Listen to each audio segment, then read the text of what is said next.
Hey guys, what is going on? So I wanted to talk about a concept called an mTOR reset, which is something that Megan from Team 3D Alpha has talked about on his channel numerous times. Now, a lot of the content that he's put out has been very influential in what I've done with my training, and in terms of doing this mTOR reset, that's another thing that I've practiced multiple times. Now, I don't do it to the same frequency that he recommends, but at the same time, I still have gotten a lot of benefit out of it. So I'm currently doing one right now, and I kind of want to give some strategies in terms of like how I do it, in terms of the timelines that I do, and give some feedback in terms of the times that I've done it in the past and what my experience has been. So the way that I've always perceived things like deloads and things like this mTOR reset, which if you're not familiar with that, it's basically just taking like a week or two off from the gym entirely, not working out at all. So this is more extreme than an actual deload. And the concept behind this is that the mTOR pathway gets desensitized over time if you're consistently training those same body parts. And there's a lot of talk about, is this, a local thing? Is this something that I can, train my legs,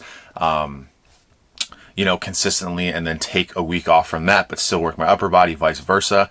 And it seems in practice and things that I've done in the past that it's not as effective doing this in that same way if you're just taking a break from like your upper body, your lower body. It seems to be a little bit more systemic, meaning that taking an entire week off or 2 weeks off or whatever seems to be pretty beneficial. So this is something, like I said, that I've done multiple times now. I don't do it nearly as frequently as Megan recommends. He says like every 4 to 6 weeks or like once a month ideally. Now I usually do it like twice a year, maybe 3 times a year.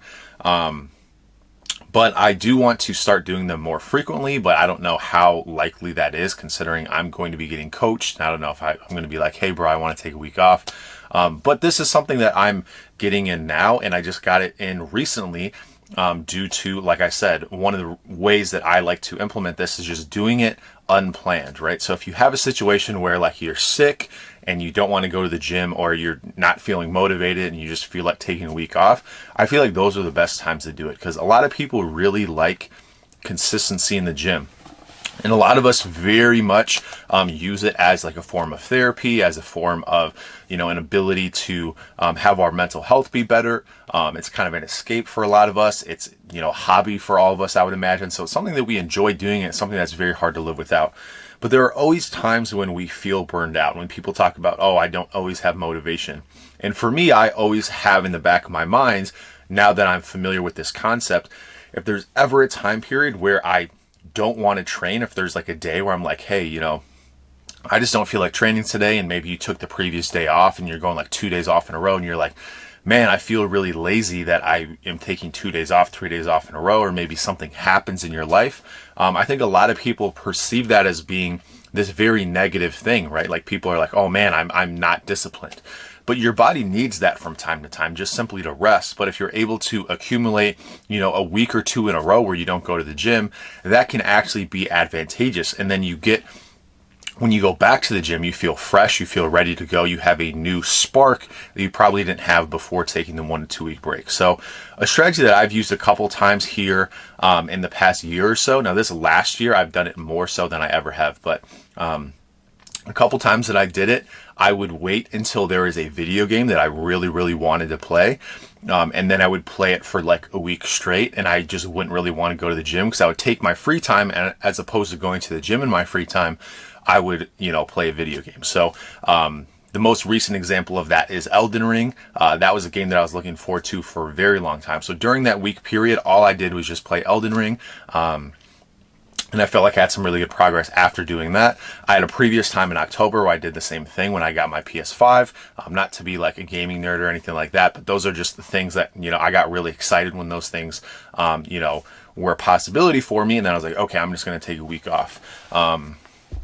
And then recently I hit a 415 bench. I guess it was 2 months ago, it was in April, and I had just got COVID. And so I basically like took a week off from the gym, and it was kind of funny. I just tried it because I was like, hey, it would be funny if I hit a bench PR after not training. And then I ended up hitting a bench PR. So it's not necessarily that you're going to get immediately stronger after you do this, but it does kind of prime your body to be able to make further progress down the road. So for me, my example that I said with the PS5, I did that back in October. And after I took that break, I think it was late October, maybe early November. After I took that break, I had maybe a 2 to 3 month period where I saw probably the fastest gains in my adult life after coming back from that. So this tends to happen to me, most of the time. Other times I don't need them as much. So for example, I'm doing one right now.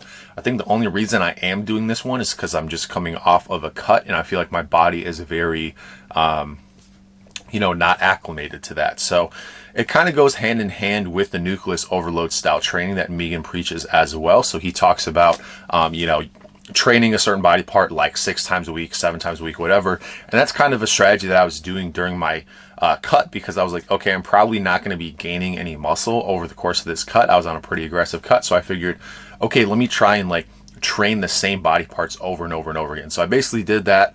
I definitely didn't feel like training. I definitely lost momentum in my training. I just didn't really want to anymore. So I'm taking this week off, going into the bulk next week, and that's just kind of a strategy that I'm using. So using a few of those different methods, whether it's a video game, whether you're on vacation, whether you're sick, whether you're ending a cut or something like that, those are all good times where if you don't feel like training, or you think that's kind of a way to cap off a certain period, it's a great time to do that. So that's just kind of something that I want to plant in your head if you're not familiar with that concept, and just reinforce the idea that yes, I've done it multiple times over multiple years and I have found it to be effective. I wish I did it more frequently. We'll see how that goes for me in the future, but I have taken, I took one back in April when I was sick, and I'm just taking one now. So that's a much higher frequency than I'm used to, and I kind of at one point in the future want to experiment when I'm not as interested in training. If there's a period in my life where I don't want to train as much, maybe try that, doing it every month, or maybe get into a program or something that I do where I only train like 2 to 3 times a week, and see if that recovery aspect can be there as well. Because, that's another thing is, we really actually grow when we recover. And that's when we're not training, right? So that's definitely the way to kind of approach it. If you're looking at, you're kind of banking up a lot of fatigue and then you take a break, you could also just accumulate less fatigue throughout the week and be able to potentially get a similar result. So that's something that I haven't really wanted to do in recent years, because I love going to the gym. I want to go every day. But I'm kind of, losing that a little bit. I kind of would want to go towards more rest. So I'm thinking that's something I'm going to be doing here shortly during the bulk. So anyway, just wanted to kind of plant that seed, talk about that. I know that, obviously people do things in their own way and however they want to do it, but I'm just giving some ideas, because a lot of people, when this idea is presented to them, they're like, I couldn't possibly take a week off the gym. And coming from somebody who goes like 7 days a week for the most part, I used to think that same way, but I know that I've done it before. So every time that I try it, I don't do those like planned deloads. I more so just say, like, this is a great time to do this.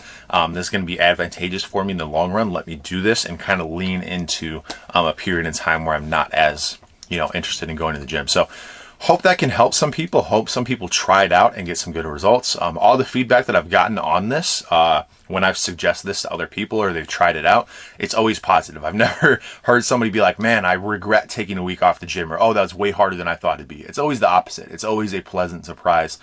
So I would just suggest that for people who are interested in it. But yeah, anyway, that's all I got to say about that. I'll keep you updated, and I'll talk to you soon.